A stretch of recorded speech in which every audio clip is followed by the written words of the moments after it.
नमस्कार, स्वागत है आपका अखंड गौरव न्यूज में। मैं हूं विनोद गुप्ता गौरव। आइए आज की शुरुआत करते हैं कुछ खास खबरों के साथ। भारत उत्सवों का देश है। पौराणिक कथाओं के अनुसार मकर संक्रांति हिंदू धर्म का प्रमुख त्योहार माना जाता है। देश के अलग अलग राज्यों में मकर संक्रांति को विभिन्न नामों से जाना जाता है। इस त्योहार को गुजरात में उत्तरायण, पूर्वी उत्तर प्रदेश में खिचड़ी और दक्षिण भारत में इस दिन को पोंगल के रूप में मनाया जाता है। विशेषज्ञों का कहना है कि कोई भी त्योहार शुभ मुहूर्त में मनाने एवं विधि विधान से पूजा अर्चना करने से विशेष फलदायी होता है। कब मनाई जाएगी मकर संक्रांति, इसका शुभ मुहूर्त एवं पूजा विधि क्या है, यह त्योहार किन किन राशियों पर शुभ अशुभ प्रभाव डालेगा, किसकी किस्मत के खुलेंगे द्वार, मकर संक्रांति पर किन वस्तुओं का दान करना चाहिए, कैसे मिले पुण्य दान का लाभ, राहु शनि की दशा से बचने के उपाय क्या होंगे, यह सब कुछ जानने के लिए वीडियो को अंत तक अवश्य देखिए। सनातन धर्म में मकर संक्रांति का त्योहार का बहुत ही महत्व माना गया है। हमारे बीच में हैं ज्योतिषाचार्य पंडित अखिलेश पाठक जी। आइए इनसे मकर संक्रांति के बारे में विस्तार से जानकारी करते हैं। पंडित जी, बहुत बहुत स्वागत आपका हमारे चैनल। नमस्कार, आपका भी बहुत बहुत स्वागत है। पंडित जी, जानना चाहते हैं मकर संक्रांति क्या है और कब मनाई जाएगी और इसका क्या महत्व है? मकर संक्रांति जो है सनातन धर्म में बहुत ही पुण्य का समय माना जाता है और मकर संक्रांति जो है धनु राशि से जब सूर्य भगवान मकर राशि में प्रवेश करते हैं उस समय मकर संक्रांति का पर्व मनाया जाता है। आज दिनांक में जो स्थितियां हैं वो 2023 में 15 जनवरी को ही मकर संक्रांति का पर्व मनाया जाएगा, क्योंकि रात्रि को 14 तारीख की रात्रि में सूर्य का मकर में प्रवेश है। इसलिए उस समय जो है रात्रि के समय स्नान दान वर्जित होता है। इसलिए 15 तारीख को प्रातः 7:15 से लेकर 9:15 तक विशेष पुण्य काल है और जो इस समय स्नान न कर सकें वो सायंकाल 5:45 तक स्नान कर सकते हैं और इसका पुण्य लाभ ले सकते हैं। कौन से वाहन पे सवार होकर के मकर संक्रांति आ रही है? मकर संक्रांति का वाहन जो है इस समय बाघ है और उप वाहन जो है अश्व है और गदा लेके जो है इस समय मकर संक्रांति आ रही है।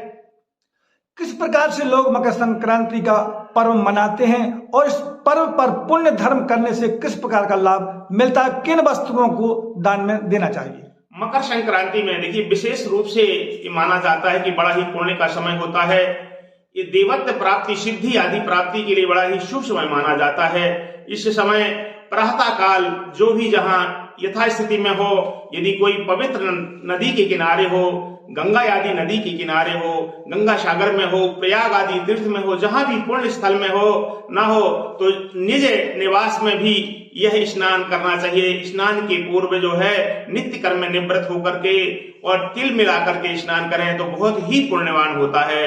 और उसके बाद स्नान करने के बाद जब पूजन दान सूर्य भगवान को अर्घ्य देना चाहिए। सूर्य का विधिवत पूजन करने के बाद गायत्री मंत्र का जाप करने के पश्चात आदित्य हृदय स्त्रोत आदि का पाठ करने के उपरांत जो है हवन आदि करना चाहिए। हवन करने के बाद यथाशक्ति कंबल का दान कर सकते हैं, तिली गुड़ का दान कर सकते हैं और भी लकड़ियों का दान कर सकते हैं, यथाउचित वस्त्रों का दान कर सकते हैं। 14 दानों का महत्व है, तो जो भी यथाशक्ति हो इसके दान करने से व्यक्ति को निश्चित रूप से मोक्ष की प्राप्ति होती है, कार्य की सिद्धि होती है और जीवन में रुके हुए कार्य सफल होते हैं, दरिद्रता दूर हो जाती है, उत्तम स्वास्थ्य की प्राप्ति होती है और भगवान की पूर्ण कृपा प्राप्त होती है। मकर संक्रांति का ये पर्व किन किन राशियों पर किस प्रकार का प्रभाव डालेगा? ये निश्चित रूप से मकर संक्रांति बहुत ही पुण्य का समय होता है, जीवन में बड़ा परिवर्तनशील होता है। सर्वप्रथम हम देखते हैं मेष राशि पर। मेष राशि के लिए लाभकारी समय है। रुके हुए कार्य तो पूरे होंगे लेकिन इन्हें सावधानी बरतना पड़ेगी। सावधानी रखें, वाद विवाद से बचें और वाहन आदि से भी सावधानी रखें। अब हम आते हैं इसके बाद वृष राशि के लिए कि वृष राशि के लिए कैसा रहेगा। तो वृष राशि के लिए सुविधा तो प्रदान करती है लेकिन भय भी प्रदान करती है, इसलिए वृष राशि वालों को सावधान रहना है और कोई भी किसी प्रकार का व्यवधान नहीं पैदा करना है क्योंकि उनके लिए कष्टकारी हो सकता है। अब आते हैं मिथुन राशि। सबसे अच्छा फल मिथुन राशि को प्राप्त होने वाला है। उनके कार्य जो है निश्चित रूप से संपूर्ण कार्य जो है होने वाले हैं, बड़ों का आशीर्वाद प्राप्त होने वाला है और निश्चित रूप से उनके लिए यह समय कल्याणकारी है। तत्पश्चात हम बताते हैं कर्क राशि का। कर्क राशि के लिए थोड़ी अनिष्टकारी है लेकिन कुछ मामलों में लाभकारी भी है और इन्हें जहां तक अपने जीवन में सुख लाभ का प्राप्त होगा, लेकिन ये सावधानी रखें। सावधानी रखने से निश्चित रूप से इन्हें सफलता प्राप्त होगी। अब हम आते हैं सिंह राशि के लिए। सिंह राशि के लिए इस समय जो लाभकारी है परंतु विरोधाभास का सामना करना पड़ सकता है और यदि ये सावधानी से गुप्त युक्तियों से काम लेते हैं तो निश्चित रूप से इन्हें सफलता प्राप्त होगी। तत्पश्चात हम आते हैं कन्या राशि पे। कन्या राशि के लिए थोड़ी सा खर्च बढ़ता है। खर्च का इन्हें जो है थोड़ी सावधानी से करना पड़ेगा। आय व्यय लेन देन में इन्हें सावधानी बरतना पड़ेगी। बाकी इन्हें भी थोड़ी सा दिक्कत और विरोधाभास का सामना करना पड़ सकता है, लेकिन सावधान रहें। तत्पश्चात हम आते हैं तुला राशि पर। तुला राशि के लिए निश्चित रूप से लाभकारी समय है। कार्य क्षेत्र में सफलता प्राप्त होगी। पदोन्नति के भी योग हैं और प्रमोशन के भी योग हैं और प्रतिष्ठित व्यक्तियों से मिलने के भी योग हैं, उनका भी लाभ प्राप्त होगा। अब आते हैं हम वृश्चिक राशि पर। वृश्चिक राशि के लिए थोड़ी कष्टकारी दिख रही है। इनके जो पुराने कार्य थे उनमें व्यवधान हो रहा है। यदि ये आलस्य नहीं बरतेंगे तो निश्चित रूप से वह कार्य धीरे धीरे संपन्न होंगे। नए कार्य के लिए सावधानी रखें और जो इनका नया व्यापार अभी इनने प्रारंभ किया था उसमें भी यह लेन देन में बड़ी सावधानी बरतें तो निश्चित रूप से इन्हें सफलता प्राप्त होगी। अब हम आते हैं धनु राशि पे। धनु राशि जो है कहते हैं कि भाग्य का तो इन्हें साथ है परंतु इस समय जो है इनका आर्थिक विरोधाभास ज्यादा है। परिवार में विवाद का समय है। स्वास्थ्य में भी थोड़ी सी दिक्कत है, इसलिए सावधानी बरतें। निश्चित रूप से इन्हें लाभ प्राप्त होगा। और अब आते हैं जो स्वयं की राशि है मकर संक्रांति। मकर राशि। मकर राशि पर जब सूर्य आते हैं, सूर्य जो है निश्चित रूप से जब आते हैं तो देवत्व की प्राप्ति कराते हैं सभी को। और इस राशि के लिए थोड़ी स्वास्थ्य का ध्यान दें। स्वास्थ्य का ध्यान देने से निश्चित रूप से इन्हें लाभ होगा और वाद विवाद से बचें और सभी के प्रति सकारात्मक भाव रखें तो निश्चित रूप से लाभ प्राप्त होगा। अब आते हैं हम 11वीं राशि जो है कुंभ राशि है। कुंभ राशि के लिए मकर संक्रांति का समय जो है मंगलकारी है। रुके हुए कार्य जो इनके संपन्न होंगे। थोड़ी मन में भय होगा, घबराहट पैदा होगी, लेकिन ये विश्वास के साथ आगे बढ़ें, परिश्रम के साथ करें तो निश्चित भूमि भवन वाहन का लाभ प्राप्त होगा। अब आते हैं हम गोचर की जो है अंतिम राशि है मीन राशि। मीन राशि के लिए मकर संक्रांति थोड़ी सा जहां लाभ देती है वहां स्वास्थ्य के लिए थोड़ी सा संकट बरतती है। ये लोग थोड़ी स्वास्थ्य का ध्यान दें और भगवत उपासना पूजन निश्चित करें तो निश्चित रूप से इनका स्वास्थ्य भी उत्तम रहेगा और इनके लिए आनंदकारी भी रहेगी। मकर संक्रांति पर राहु शनि के दोष से बचने के क्या उपाय हैं?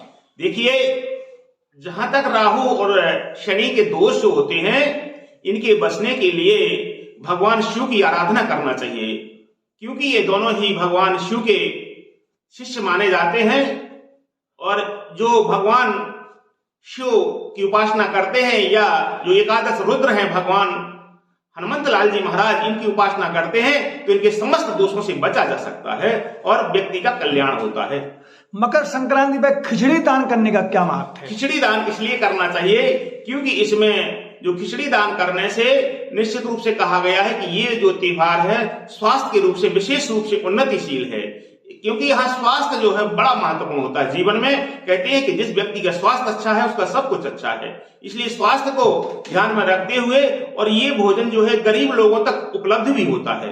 यदि कोई बड़ी चीज कह दी जाती तो शायद हो सकता था किसी गरीब के पास न हो, इसलिए यह खिचड़ी देने से निश्चित रूप से पुण्य प्राप्त होता है और यह सभी को उपलब्ध हो जाती है और सभी के देने के लिए सामर्थ्य होता है। और निश्चित रूप से खिचड़ी का दान करना चाहिए और इसके दान करने से निश्चित रूप से मनुष्यों की जो दरिद्रता है वो हट जाती है, आरोग्यता प्राप्त होती है और जीवन में उन्हें लाभ ही लाभ प्राप्त होता है। अभी आपको मकर संक्रांति के बारे में विस्तार से जानकारी दे रहे थे ज्योतिषाचार्य पंडित अखिलेश पाठक। अगले एपिसोड में फिर होंगे आपसे रूबरू। तब तक के लिए हमें दीजिए इजाजत। नमस्कार। चैनल को सब्सक्राइब करें, वीडियो को लाइक कमेंट ज़्यादा से ज़्यादा शेयर करें। खास खबरों के लिए देखते रहें अखंड गौरव न्यूज, साहस सच कहने का।